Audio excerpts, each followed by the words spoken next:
Tim David আজকে 25 বলে 70 run করে ফেলল। সিএসকে বলা বহুল্য চেষ্টা তো করেছিল সরফরাজ খান আরও দু একজন, তবে মেন যে top order batsman Sanju Samsung এবং ঋতুরাজ গায়কোয়াড় তারা বিফলে যাচ্ছে। সিএসকে টপ অর্ডার একদমই চলছে না। কোথাকার সিএসকে এখন কোথায় এসে দাঁড়িয়েছে, যেখানে যেই সিএসকেকে সব টিম ভয় পেত এক সময় যে তাদের সাথে খেলা মানে অবশ্যই সেই ম্যাচটা হারছি, আর ফাইনালে তো সে সিএসকেই যাচ্ছে, সিএসকের সাথে কোন টিমটা খেলবে সেসব নিয়ে বিবেচনা হতো। আর এখন সেই যুগ একদম বদলে গেছে।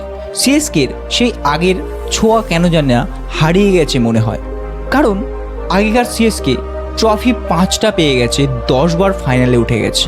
আর এখনকার আরসিবি হোক, কেকেআর হোক বা এলএসজি হোক, পাঞ্জাবি হোক না কেন, সিএসকে সাথে খেলা মানে হচ্ছে তাদের 2 পয়েন্ট নর্মালভাবেই চলে আসবে, কারণ সিএসকের সেই রকম ডেঞ্জারাস পারফরমেন্স দেখা যায় না। তবে আমরা মনে করি অবশ্যই সব টিম ঘুরে দাঁড়ায়। ওয়েট করব সিএসকের জন্য, তারা কি আদৌ ঘুরে দাঁড়াতে পারবে?